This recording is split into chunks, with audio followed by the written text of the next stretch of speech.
being here. And now let's give a nice round of applause for our speaker for today, Reverend Roxie Benson. Hello, beautiful family. I'm so happy to be here again. And I do this because this is what I love. And I also do this because I'm a teacher of God, and I'm teaching myself union relationship. And you learn by teaching. So here I am to teach myself how cool I am and how cool you guys are. So I want to, make sure that I do start our dialogue off today with, I just want to affirm that everything I say and claim for myself, I also believe is true for you. So if I say I'm accomplished and I'm the holy child of God, I believe the same about you. I believe I'm having a dialogue among my equals, and you guys are also joined with me on this path, and I celebrate everything you teach me. Without you, I wouldn't be able to learn what I've learned about myself. So thank you so much for answering your call and being here today.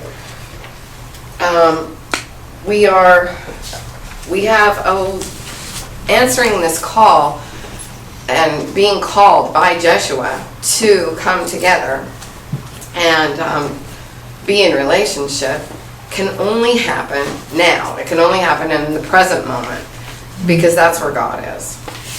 And Course in Miracles, Way of Mastery, and A Course in Love all have this idea as a central idea that God is in the present, love is in the present, relationship is in the present. The past is over, the future not created yet, and God is right here in the present. So in us, in me, in you, are all the attributes of a loving creator waiting to be expressed. That's who we are. We are loving creators, and who we are naturally is love. So if we're not expressing love in the present moment, we're not acting natural. We're going against our own nature. And that's why it feels weird and wrong and strange and icky to not extend love, because it's not who we are. We're going absolutely against our nature. So the big thing that I want to talk about in the present moment is another thing, this idea of form and content. It doesn't matter. Form literally does not matter. It doesn't matter what you do. You can come together to make a meal, like it said in the reading. You can come together and be in the presence of love, and someone do one thing and someone do another thing. The form that you express love has no consequence. It doesn't matter. You can express love anywhere, in any form. I suggest you do it by doing things you love and things that you think are fun. Because if you're being the content of love, that's all you need to be. It doesn't matter where you do it. You can do that at a bowling alley. You can do that at the Folsom Fair. You can do that anywhere. You can do it in a dungeon. You can do it in a disco. So you can be loved. Relationship happens in the present. God is in relationship. If I want to have the experience of my Father's love, then I need to be in relationship, and 2, I need to be present in the moment. Now, I don't have to have another body there to be in relationship. I'm in relationship. I'm in holy relationship with everyone that I'm having a loving thought about. And I can extend love to anyone I've ever known, anyone I've ever met in the present moment. They don't have to be there. So holy relationship happens now, and holy relationship needs no bodies. The one thing that I really want to stress, and I'll keep stressing, is the gift that I received from A Course in Love. And it's the biggest gift I've been given, and the gift that I was like, okay, when is this going to come? And it came when I gave it to myself. This gift. This gift came because I was finally ready to give it to myself. And that's the gift of accepting myself in the present.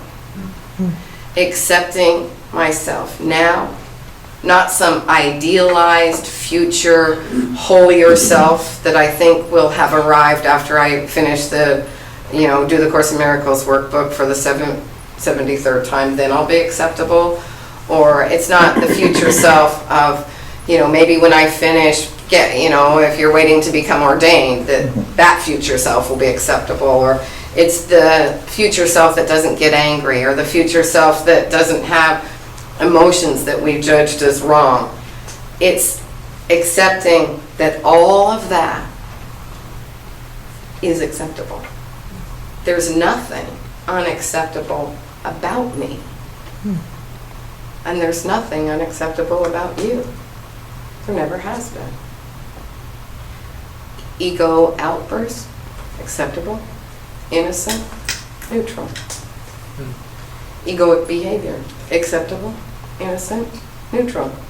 You can have an enormous ego reaction and it still won't affect the truth of who you are. You'll still be as God created you. And you don't have to withhold love from yourself now because you think you're not worthy of it. You're acceptable, worthy, lovable now. Your future self will never be acceptable to you unless you accept your present self.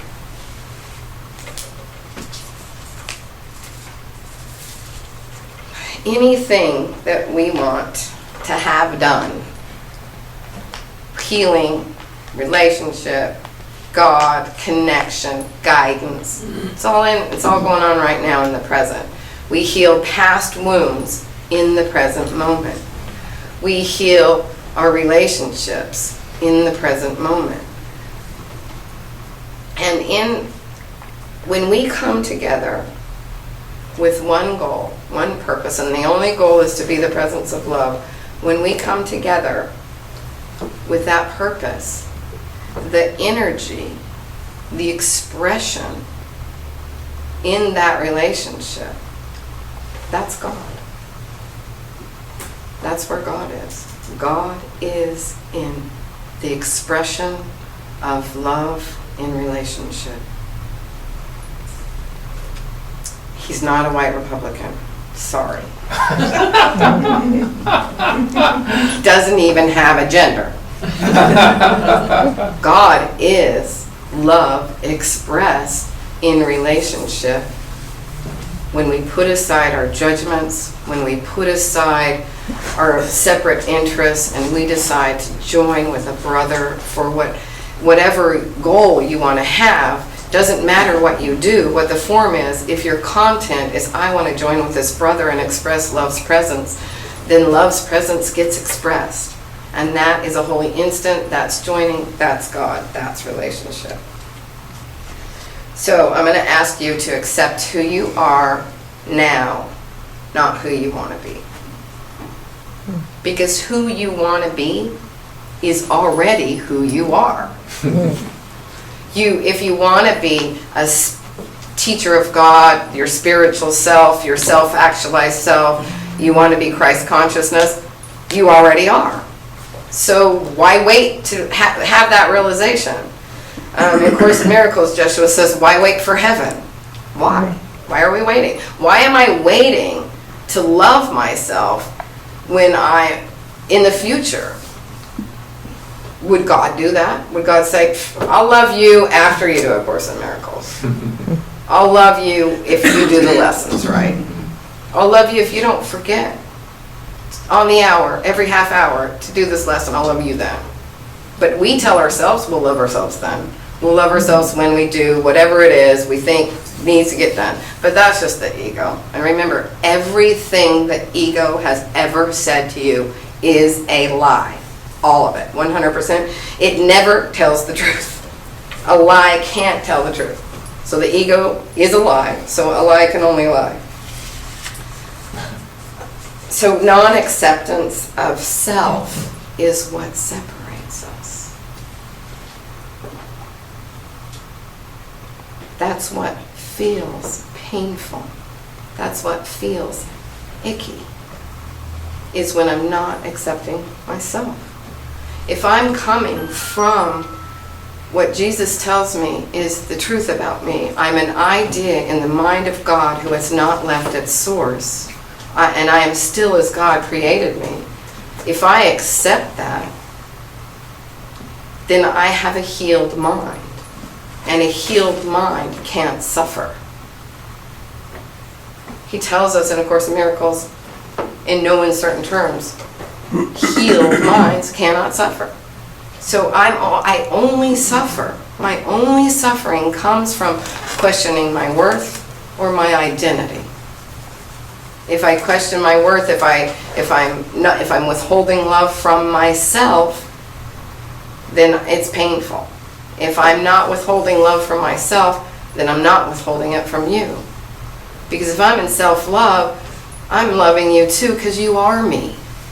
And if I'm ever judging you, it's because there's something about myself I haven't accepted. So if I see something in someone today, and they're showing me something, I just decide it's acceptable. Everything's acceptable. There's nothing unacceptable.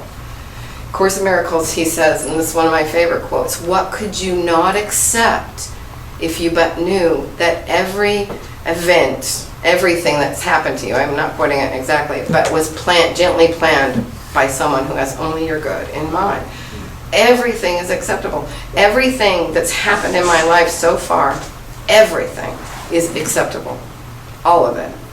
Everybody's behavior, acceptable, 100%. When I look back at my life with acceptance, viewing it from the lens of the Christ, I see it as a salvation story. I don't see it as a victim story. And I see everybody that I used to view as victimizers as my saviors.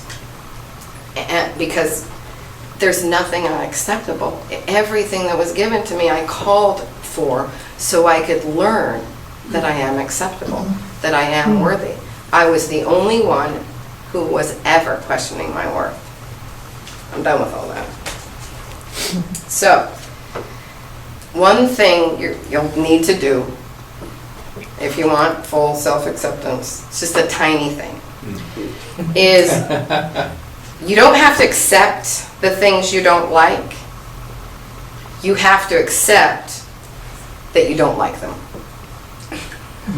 Okay? So you don't have to accept the things you don't like, but you do have to accept that you don't like some things. And that's not bad. That's not wrong. That's innocent. It's okay. I don't like football. Sorry, Peter. Sorry, don't throw anything at me. We forgive you. I accept that I don't like it. So if we accept that we don't like things, and that in that acceptance, we become more acceptable to ourselves. I want us to remember that relationship and self-acceptance happen in the present. That a future self will be as unacceptable to you as your present self if you don't accept yourself now. So the imagined, idealized future self isn't going to be acceptable either if you don't accept who you are now. And the truth is you're 100% acceptable.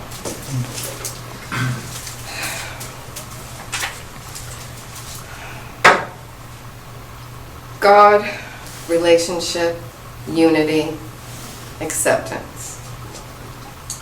This is the dialogue I want us to start to have with each other in the present. There's nothing unacceptable about you now.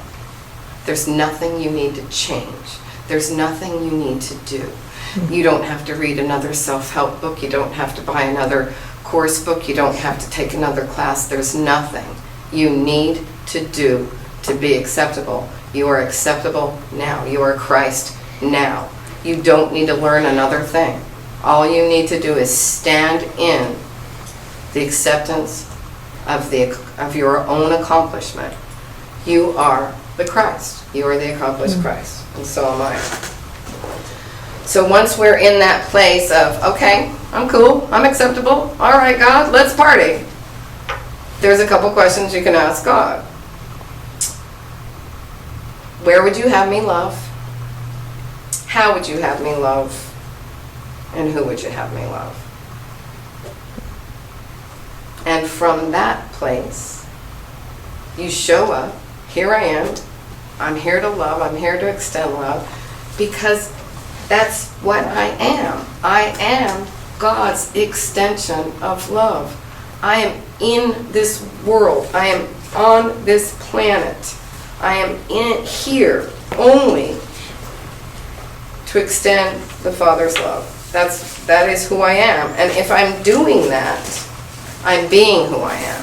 If I'm not doing that, I'm not being true to myself, and it doesn't feel good. When I'm extending love, that's the most fun I'm ever going to have. So, I go.